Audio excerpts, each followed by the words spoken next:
So The Witcher 3 is finally out on Nintendo Switch, and this has been my life the past week and a half. Every night I will come home, and when I'm winding down towards the end of the day, I'll just be playing The Witcher 3 on Switch in my bed, and it is great. It is a great experience. A surprising amount of people have been asking me on social media and things like that, hey, how does The Witcher 3 run on the Switch? Is it worth it?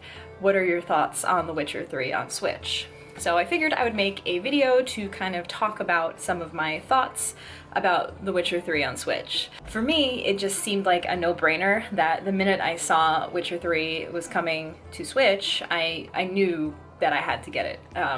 It is one of my favorite games of all time, so it's easy enough for me to just say yes. But I realize for a lot of people, this is a almost full price game investment, and you're essentially, if you've already played it, you're spending money to get it again. So I can see why some people would be hesitant to actually purchase it on Switch. But hopefully me sharing some of my thoughts will help some people in their decisions and deciding if they want to actually play it on Nintendo Switch. Okay, let's get into the main big thing that everybody would probably be talking about when it comes to Witcher being ported to Switch: the graphics. So, I have been playing the game on Switch undocked, handheld, and I honestly think that's probably the way that a lot of people would plan on playing it, because the idea is it's mobile, it's portable, you can play it virtually anywhere, and that's the beauty of Nintendo Switch. But obviously the question is the graphics really bad? For me, my first experience of The Witcher 3 was on beautiful PC graphics, and playing it now on Nintendo Switch, when you play it undocked, it's actually on 540p, so it is significantly less, and it's pretty obvious in certain parts of the game. I would say overall, it does not affect me at all when I'm interacting with NPCs, when I'm going through dialogue in the world, which you do spend a lot of time in game going through dialogue and interacting with characters. So in those moments, the graphical difference doesn't really bother me. However, it does get a little difficult at times when you are making your way through the world. When you are on Roach exploring Velen, I notice sometimes that you can't really see very far out into the distance and what is beyond your immediate line of sight. So that does make it a little bit difficult.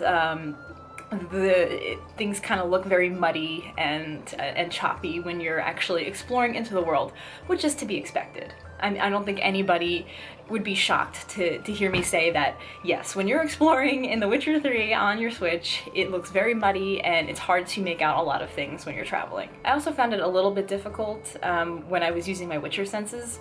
When I first started playing, in that first opening scene when you're with Yennefer in Kaer Morhen, and they have you use your Witcher senses for the first time, it took me a minute to really get used to the Witcher senses on the Switch, because everything is very dark and it's kind of hard to see things at times, to see the red indicators of what you should be interacting with when you have your senses on. So that does make things a little bit difficult, but it just took me a little bit getting used to, and a little bit more patience, I would say.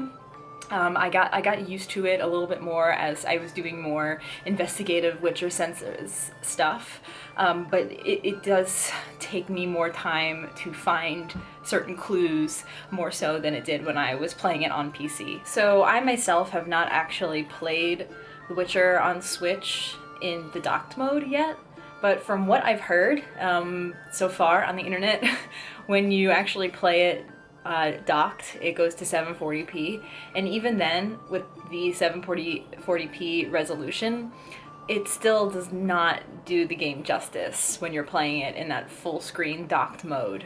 It's still, the environment looks very muddy and not as beautiful as you would expect it to be. You would expect, like, when you dock it, it would automatically, everything would be better and it would look great. From what I've heard, it's not so much the case. But for me, I probably won't ever play this docked. Again, the beauty of having it on Switch is that I can play it when I'm sitting on my couch and cuddling up with my cat and have my blanket on, which I could do on, on a TV screen, but I just prefer to just play it handheld, to be completely honest. And I think that's what a lot of people would agree is for any ported game.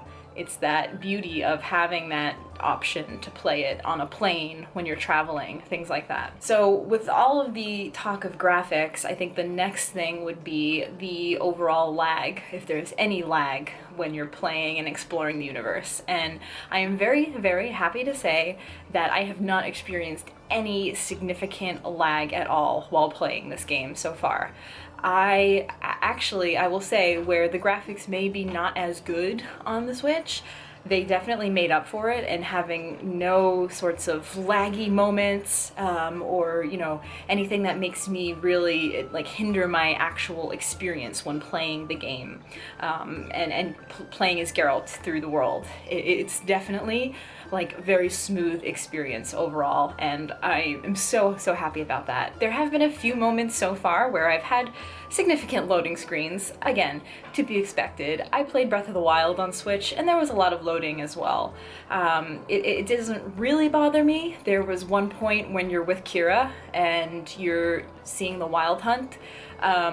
It had 3 loading screens in a cutscene where it loaded Geralt and Kira walking up, loading screen. Then it had the Wild Hunt, loading screen. And then it went back to Kira and Geralt, loading screen. So it was a little weird in that sense, but it doesn't really bother me that much. Maybe the loading screens really bother some people, but to me, no, I'm okay with waiting a few minutes. When I die a few times, it does have a significant loading time to bring me back to my last save point. It happens. But you know what? There were significant loading screens on PC too, where you have Dandelion going through the story of where you are in the game. And, at least the loading screens are interesting and, keep you entertained. So I really don't think that's a problem. So my next point of topic is the controls. Specifically controls on handheld with the 2 Joy-Cons. I won't lie, it's still, I'm not very good with controllers. I am a mouse and keyboard girl through and through. I've never been good with controllers, and it did take me quite a bit of time to get used to the controls for The Witcher 3 with the 2 Joy-Cons. So the combat is not bad, and I had to remember which ZL or L for pulling up your signs and things like that. It just takes a little bit of time getting used to. I think my thing is the consumables that you can equip. So if you guys don't know, you can, in The Witcher 3, you can have 4 consumables that have that instant access. So if you have Thunderbolt and Swallow, things like that, and then some of your food.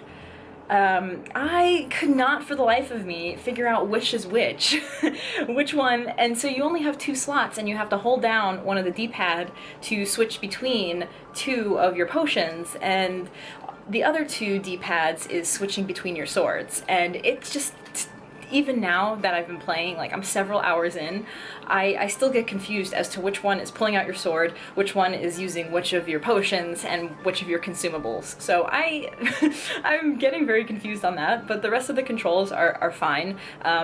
Witcher combat is a little more complex than your average, hack and slash type game. I think the controls can be very challenging at times. Because of the graphics, sometimes it's a little difficult for me to fight some of the smaller, the swarms of rats and neckers and things like that. It gets a little difficult in certain combat situations because it's hard to pinpoint where they are on such a small screen. But it's not super frustrating in a way. There's been a few points so far where I might have died a few times and had to gather my bearings and figure out how to actually do this and not be impatient. So it just takes a little bit to get used to, but honestly the controls are pretty good on the Switch. I haven't had too many complaints other than that. So those are really the big things I think a lot of people would have questions about as far as the overall experience of the game, the graphics, the lag, the controls. The overall experience is just still an amazing experience. This game, I always tell people that The Witcher 3 is a game that everybody should play, everybody should experience. It is a, you know, timeless RPG at this point, and if you want to experience it on the Switch, I think that is a really, really great option. So I would say that if you want to get like the full experience for the first time, if you have the option, obviously you should play it on PC. And you know what, at this point there is no excuse. If you own a PC that can run, you know, games since 2015 or before, you have no excuse for not have already played The Witcher 3, because I swear The Witcher 3 is on sale on Steam and GOG like every other month. It's like hefty sales. I've seen The Witcher 3 on sale for like 70% off on Steam. So if you have not actually purchased The Witcher 3 on PC yet, I don't know why or what is wrong with you. So I can see you being hesitant to buy it for $50 on Switch when you can probably buy it for like $20 on Steam in a month. So just buy it and play it on PC if you have not already.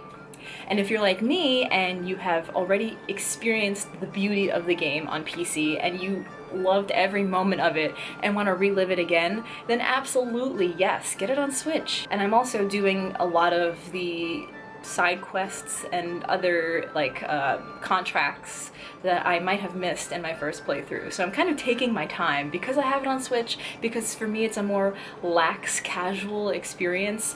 And I mean, I streamed my first playthrough of the game, so I felt a little more pressure of being on stream and kind of really getting through the story and progressing. For me, I'm taking my time with this playthrough, I'm experimenting with the dialogue, I'm making new choices that I didn't make in the past, and so it is really a great replayable experience, and I would highly, highly recommend you try playing it again. So that's about it for me. If you guys have any other questions about the experience of Witcher 3 on Switch, feel free to leave it in the comments below. I'm happy to answer any question about the game. I love talking about it, so feel free to just have a discussion about your favorite parts of The Witcher with me, because I will gladly discuss the game with anybody. Hope you guys enjoyed this video. I will see you next time.